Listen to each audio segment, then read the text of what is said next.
하나님 말씀 사무엘상 17장 55절에서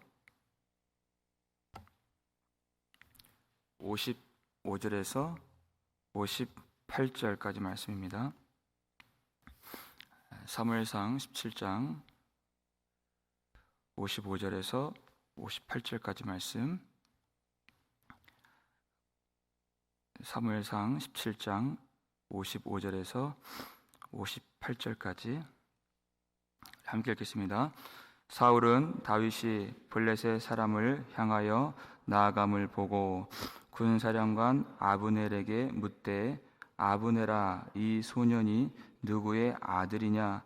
아브넬이 이르되, 왕이여, 왕의 사심으로 맹세하옵나니 내가 알지 못하나이다 하매, 왕이 이르되, 너는 이 청년이 누구의 아들인가 물어보라 하였더니, 다윗이 그 블레셋 사람을 죽이고 돌아올 때 그 블레셋 사람의 머리가 그의 손에 있는 채 아브넬이 그를 사울 앞으로 인도하니, 사울이 그에게 묻되, 소년이여 누구의 아들이냐 하니, 다윗이 대답하되, 나는 주의 종 베들레헴 사람 이새의 아들이니이다 하니라. 아멘. 할렐루야.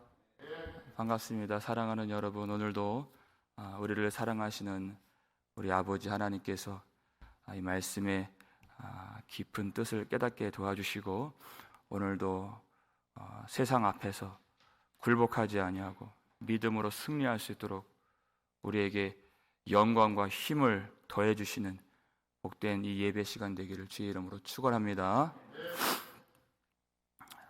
다윗이 골리앗을 이미 이기고 승리를 거두었습니다. 그런데 성경 기자는 그 다음의 이야기로 이 말씀을 진행시키는 것이 아니라 조금 시간을 되돌려서 아직 골리앗을 이기지 않은, 그리고 그 싸움으로 나아가고자 하는 다윗을 주목하는 사울의 그런 모습을 담고 있습니다. 55절 말씀 한번 읽겠습니다. 사울은 다윗이 블레셋 사람을 향하여 나아감을 보고 군사령관 아브넬에게 묻되, 아브넬아, 이 소년이 누구의 아들이냐? 아브넬이 이르되, 왕이여, 왕의 사심으로 맹세하옵나니 내가 알지 못하나이다 하매. 이렇게 물었어요.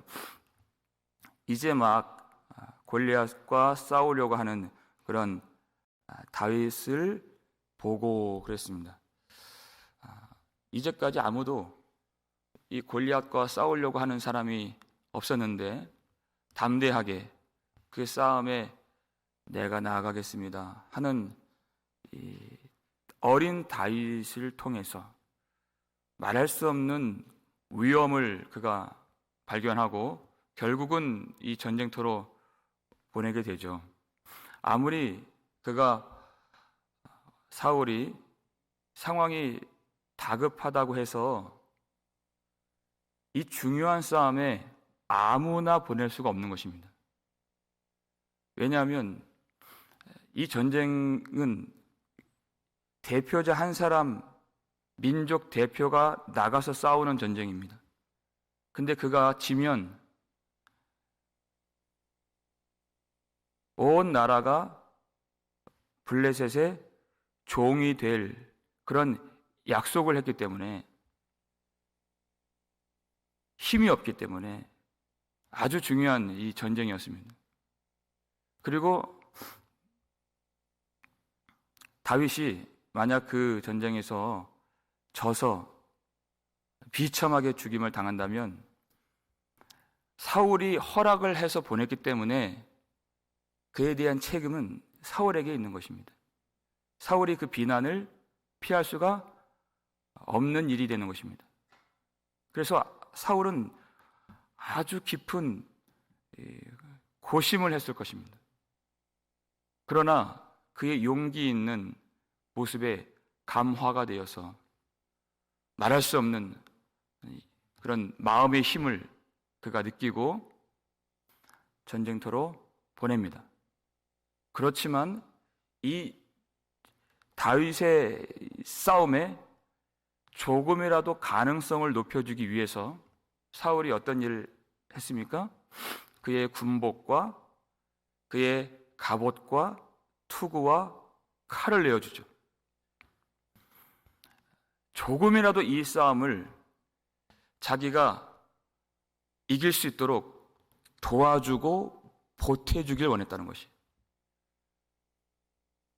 거기다가 자신의 옷을 입고 나가서 싸워서 다윗이 이긴다면 사람들은 사울의 옷을 입고 있는 다윗을 보고서 다윗의 이름을 연호하고 또 그 옷의 주인인 사울의 이름을 함께 번갈아가면서 연호하면서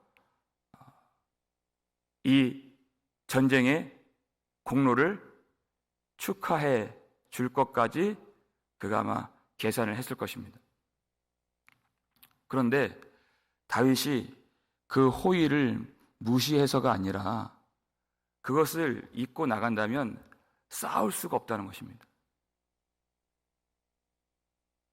다른 사람 같으면 그 영광을, 그 호의를 받았겠지만 다윗의 목적은 거기에 있는 것이 아니기 때문에, 싸워서 이기는 것이기 때문에 그것을 물리고 그것을 벗어버리고 그저 시내에서 매끄러운 돌 5, 그것을 주머니에 넣고 막대기를 가지고 물매를 가지고 나가는 다윗을 본 것입니다.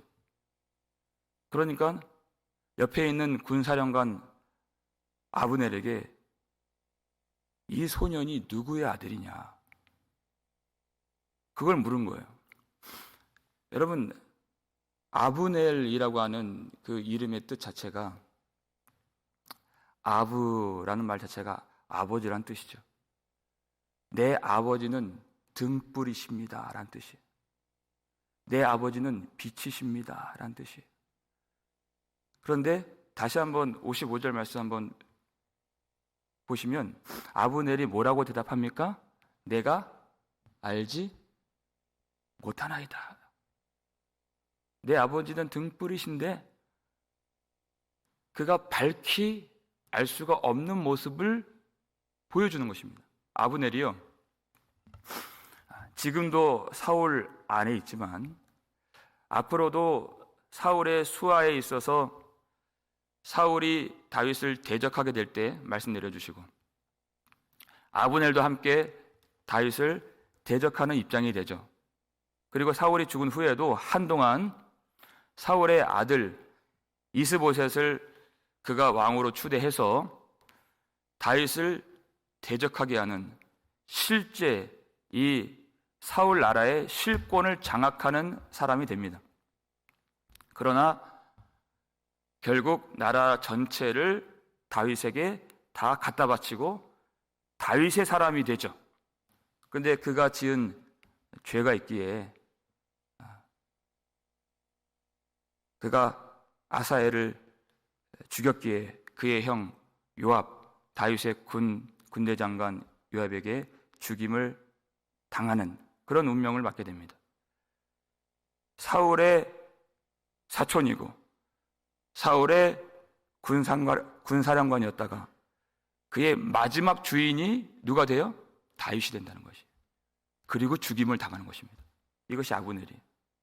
그런데 지금 이때에는 그렇게 길고 긴 자신의 인생에서 가장 중요한 다윗인데도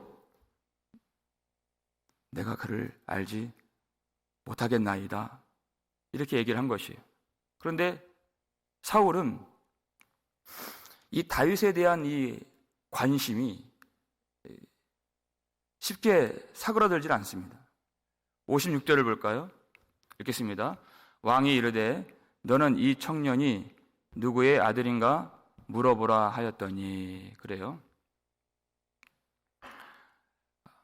누군지 알아오라는 것입니다. 여러분, 이 대목이 좀 이상하지 않습니까? 무엇이 이상하냐면 이미 16장에서 사울이 악령이 들죠. 번뇌하고 괴롭고 그가 고통스러워할 때 다윗이 수금을 켜서 그의 번뇌하는 것을 치료해 준 일이 있습니다. 그리고 사울이 베들레헴에 있는 그의 아버지 이새에게 사람을 보내서 내가 이제 이 당신의 아들을 내 곁에 두겠소, 이렇게 제안까지 했던, 명령까지 했던 그런 일들이 기록되어 있어요. 그런데 이 청년이 누구의 아들인가를 오늘 본문에서 무려 3번이나 묻습니다. 왜 이것을 묻느냐? 이것을 우리가 바라볼 때 첫 번째 우리가 가정할 수 있는 것은 성경 기자가 성경을 기록할 때 마치 드라마 PD가 컷 편집을 하듯이 시간의 순서대로 연대기적으로 항상 기록한 것이 아니다 하는 것을 우리가 여러 번 발견할 때가 있습니다. 어떤 것은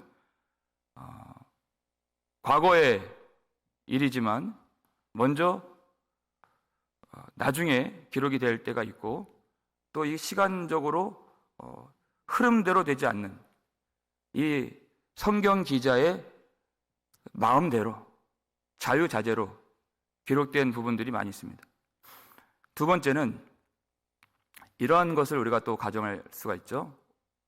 왕인 사울이 얼마나 많은 신하들이 있었겠습니까? 그 많은 신하들의 배경과 직업과 무슨 출신과 가족들을 다 기억하기가 어려울 수 있는데, 그때 잠깐 인사하고 이름 듣고 그러냐 할 수 있는데, 지금 이 사건을 통해서 그의 뇌리 속에 마음 속에 깊이 다윗이 각인되었을 수도 있다 하는 것도 우리가 생각해 볼 수 있는 여지가 있습니다. 다 좋습니다.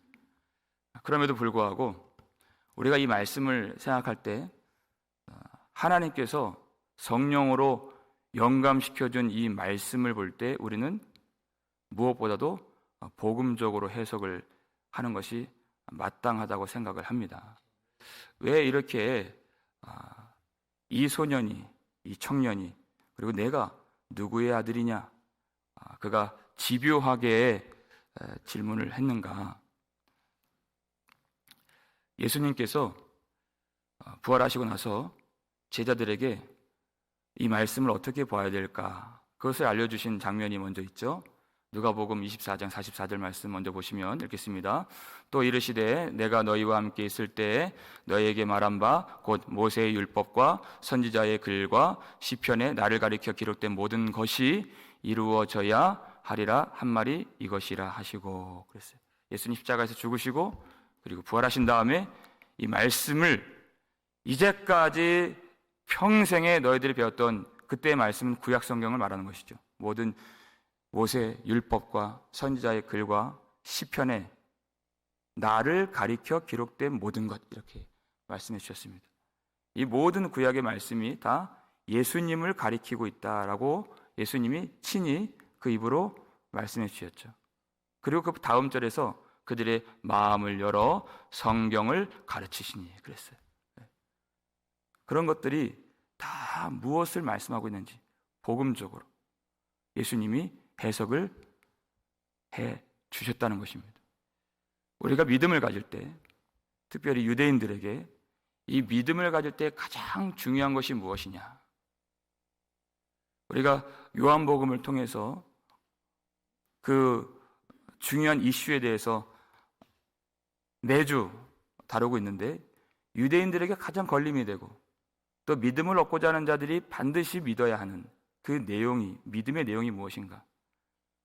요한복음 1장 35절에서 세례 요한이 이렇게 고백을 해줍니다. 34절에서 읽겠습니다. 내가 보고 그가 하나님의 아들이심을 증언하였노라 하니라 하는 것이, 지금 사울의 입에서 나오는 이 소년이 누구의 아들이냐 하는 것은 우리가 복음적으로 봤을 때 예수 그리스도를 겨냥하는, 우리가 믿음에 있어서 반드시 해결해야 하는 그 내용을 이 사무엘상 안에서도 우리에게 다시 한번 각인시켜주는 것입니다. 누구의 아들이냐? 다윗의 후손으로 오시는 이가 누구의 아들이냐? 그랬더니 하나님의 아들이심을 증언하였노라. 그리고 조금 지나서 요한복음 1장 49절에 나다나엘이 이렇게 고백을 합니다. 읽겠습니다. 나다나엘이 대답하되 라삐여 당신은 하나님의 아들이시요 당신은 이스라엘의 임금이로소이다. 아멘. 그랬어요. 모든 복음서가 이것에 초점을 맞추고 있습니다. 마가복음 14장 61절을 보게 되면 예수님이 대제사장에게 신문을 받으실 때 대제사장이 예수님께 물어요. 내가 찬송받을 이의 아들 그리스도냐? 아주 중요한 질문이에요. 이 질문이 어떻게 대답이 나오느냐에 따라서 예수님의 그 다음 운명이 결정되는 것입니다. 찬송받을 이의 아들 그리스도냐? 그랬더니 예수님의 대답이 인자가 권능자의 우편에 있는 것과 하늘 구름을 타고 오시는 것을 너희가 보리라 그랬어요. 권능자의 우편에 인자가 있다. 예수님의 대답은 하나님의 아들이심을 증언하셨던 대답이었습니다. 그랬더니 대제사장이 그의 옷을 찢고 신성 모독의 말을 우리가 들었도다. 이것은 사형에 해당한지라 하면서 예수님을 십자가에 못 박는 그런 일을 한 것이죠. 예수님의 하나님의 아들이심이, 이 내용이 그들에게 있어서는 너무나도 걸림이 되는, 도무지 믿을 수가 없는 그런 내용인 것입니다. 그래서 복음서를 종합하고 마무리 짓는 요한복음 마지막에서 이 말씀에 기록된 목적이 무엇인가를 말했을 때 요한이 이렇게 가르쳐 주었죠. 다시 한번 확인해 보겠습니다. 요한복음 20장 31절 말씀 읽겠습니다. 오직 이것을 기록함은 너희로 예수께서 하나님의 아들 그리스도이심을 믿게 하려 함이요 또 너희로 믿고 그 이름을 힘입어 생명을 얻게 하려 함이니라. 아멘. 그랬어요. 믿음이란 무엇이냐? 예수를 믿는다는 것이 무엇이냐? 예수께서 하나님의 아들 그리스도이심을 믿게 하려 하며 그랬습니다. 단지 내가 예수를 믿습니다가 아니에요. 예수님이 하나님의 아들 그리스도이심을 믿는 것입니다.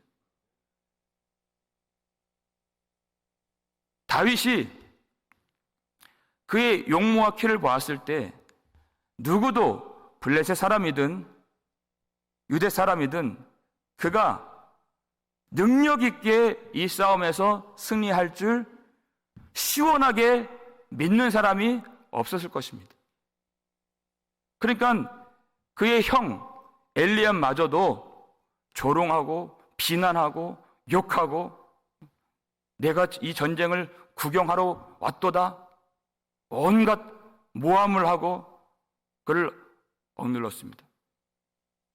마찬가지로 예수님의 그 용모를 보고서 예수님을 보고서 아마 예수님께서 그렇게 다윗이 골리앗의 머리를 가지고 오는 그 승리의 영광의 모습으로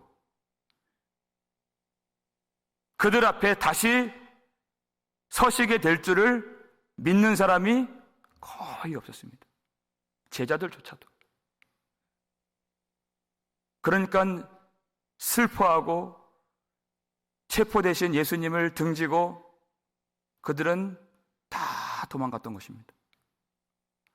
그러나 예수님의 그 십자가 사건, 예수님이 죽는 줄 알았던, 죽으시는 줄 알았던 그 십자가 사건을 통해서 예수님은 우리가 그렇게 두려워하고 우리 스스로 이길 수 없었던 모든 죄의 권세를 깨뜨리시고 원수의 머리를 주님이 박살내시고 죽음을 이기시고 영광의 왕으로 부활의 능력으로 예수님이 다시 오신 것입니다. 아무도 예측하지 못했던 그 승리가 나타났던 것입니다. 만약에 그것을 알았더라면 예수님을 버릴 일이 없었고 또 예수님을 대적할 자도 없었을 것입니다. 그 승리가, 그 영광이 감추어졌다는 것입니다. 예수님 스스로를 말씀하실 때 하나님의 아들이라고 시원스럽게 말씀하셨던 그런 내용은 별로 없고 인자라는 말을 쓰시죠. 사람의 아들이라는 뜻인 것입니다. 그 사람의 아들, 인자가 권능자의 우편에 서신 것과 하늘 구름을 타고 오는 것을 너희가 보리라. 사람의 아들로 오셔서 그 영광과 그 권능이 감추어지시고 그 승리를 사람들이 다 볼 수 없게끔 오신다는 것입니다. 왜 사람으로 오십니까? 우리의 모든 죄의 짐을 대신 지시고 이 땅에서 죽으셔야만 했기 때문에 우리의 속죄 제물이 되시는 그 사명을 위해서 그 사람의 아들로 오신다는 것이에요. 예수님이 감추어지셨다는 것입니다. 오늘 다윗의 그 대답이 마지막 58절에 나오죠. 우리 함께 읽겠습니다. 사울이 그에게 묻되 소년이여 누구의 아들이냐 하니 다윗이 대답하되 나는 주의 종 베들레헴 사람 이새의 아들이니이다 하니라. 사울이 3번 묻습니다. 왜 이 누구의 아들인가에 대한 이 질문을 강조하고 또 강조하고 또 강조하는가? 바로 베들레헴에서 나신 이새의 아들 다윗의 후손으로 오시는 예수님이 과연 누구의 아들이신가? 그것을 우리가 정확하게 알아야 된다는 것입니다. 우리의 모든 짐을 지신 예수님, 그러나 사람의 아들로 오셔서 십자가에서 죽임을 당하신, 사람이 그의 눈으로 볼 수 없고 그의 생각으로 판단할 수 없는 예수 그리스도의 영광을 아는 자들이 되어야 한다는 것입니다. 유대인들은 다 자기들이 아브넬이라고 하는 이름처럼 그들이 다 내 아버지는 빛이십니다 하는 고백으로 살았던 사람들입니다. 그런데 아브넬의 대답처럼 하나님이 그에게 주신 그 은혜가 무엇인지, 주신 율법의 내용이 무엇인지, 받은 그 영광이 무엇인지, 우리에게 주신 믿음의 내용이 무엇인지, 인생의 목적이 무엇인지, 과연 하나님이 빛이시라고 하시는 그 빛이 무엇인지, 진정한 우리의 삶이 어떤 삶이 되어야 하는가, 그 길이 무엇인지 그들은 전혀 알지 못했다는 것입니다. 그리고 예수님을 십자가에 못 박기까지 한 그런 자들이 되었죠. 하나님을 대적했다는 것입니다. 우리가 예수님이 하나님의 아들이심을 온전히 믿음으로 깨닫지 못하면 하나님은 나의 빛이십니다 고백을 하지만 한동안 아브넬이 그렇게 살았던 것처럼 하나님을 대적하는 자가 되는 것입니다. 믿음의 내용이 무엇입니까? 우리 2가지 말씀 마지막으로 살필 텐데 요한일서 4장 15절 말씀 함께 읽겠습니다.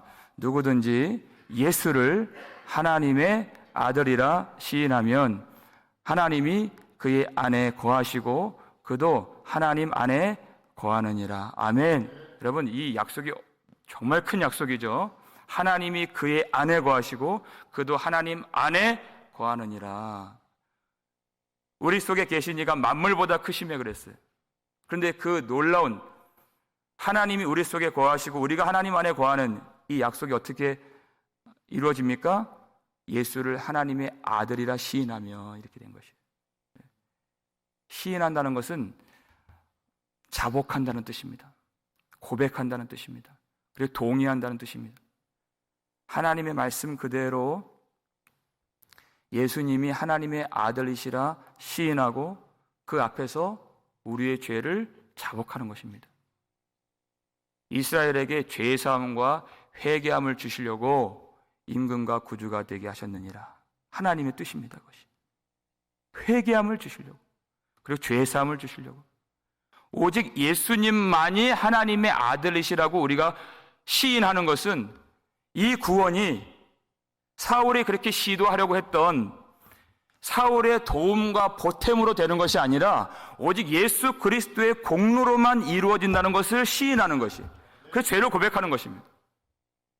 내가 보탤 수 있는 그런 구원이 아니고 하나님의 뜻 성취가 아닌 것입니다.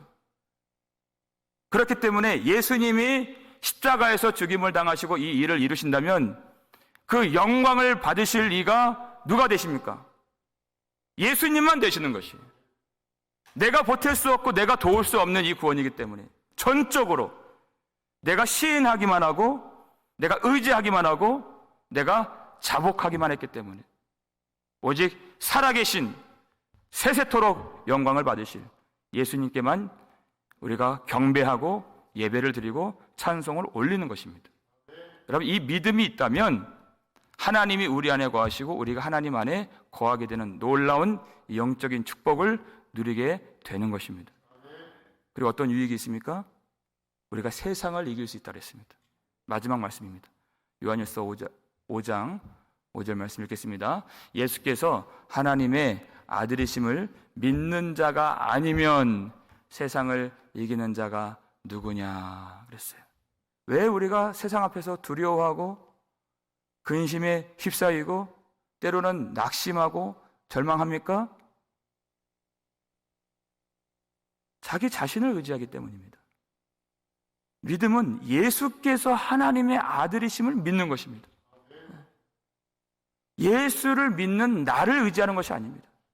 오로지 거긴 나는 없습니다. 예수 하나님 아들밖에 없는 것이에요. 전적으로 의지하는 것입니다. 나의 공로주의를 버리고 나의 능력과 나의 지혜와 나의 판단을 다 내어버리고 그것이 자신을 부인하는 것이죠. 전적으로 예수님께서 하나님의 아들이심을 믿으면 예수님의 그 죽으심, 그 죽음의 자리가 하나님의 아들이심이 선포되는 부활의 자리요, 영생의 자리가 되었던 것처럼 세상 앞에서 우리가 억눌리고 고통을 당하고 때로는 핍박을 당하고 죽음의 위협을 당하고 그런 위험 속에서 환난 가운데 박해 속에서도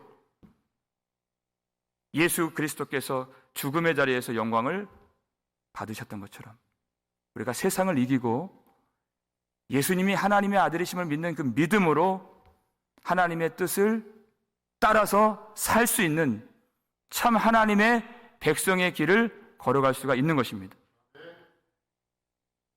예수님의 권세, 예수님의 영광, 예수님의 능력, 예수님의 지위, 우리가 예수 그리스도를 믿는 믿음 안에서 이 세상 살아갈 때 다 누릴 수가 있는 것입니다. 모든 생명과 하늘에 속한 모든 신령한 복을 이미 예수님 안에서 다 내어주셨고 조금도 부족함이 없도록 주님이 그 일을 다 이루어 주셨습니다. 이 한 가지 질문, 누구의 아들인가? 예수님만이 하나님의 아들이 되시고 우리의 모든 초점과 관심과 사랑과 또 열심과 열정과 우리의 중심이 예수님, 하나님의 아들, 우리 구주 예수 그리스도께 모아져서 전적으로 예수님을 알아갈수록 이 험한 세상, 이 죄 많은 세상, 고통 많은 세상에서도 우리 구주 예수 그리스도의 은혜와 평강이 더 넘치게 되는 하나님의 아들의 영광과 능력으로 살 수 있는 복된 교회가 되기를 주의 이름으로 축원합니다. 기도하겠습니다. 우리 하나님 아버지 감사를 드립니다. 하나님, 저희들에게 믿음을 주실 때 예수께서 하나님의 아들이심을 온전히 믿을 수 있는 저희들 믿음 되도록 도와주시옵소서. 나의 자랑과 나의 공로, 나의 능력과 지혜, 나의 노력을 믿는 것이 아니라 전적으로 이 모든 싸움에서 홀로 이루시고 인자가 되셔서 십자가에서 죽임을 당하신, 그리고 보혈을 흘려주신 예수 그리스도만을 끝까지 의지할 수 있도록, 그리고 세상을 이길 수 있는 믿음의 성도들 다 될 수 있도록 주님 우리를 붙들어 주시옵소서. 믿음조차도 하나님께서 주시는 선물인 줄 믿습니다. 내가 안다고 믿을 수 있는 이 믿음의 길이 아닌 줄 고백합니다.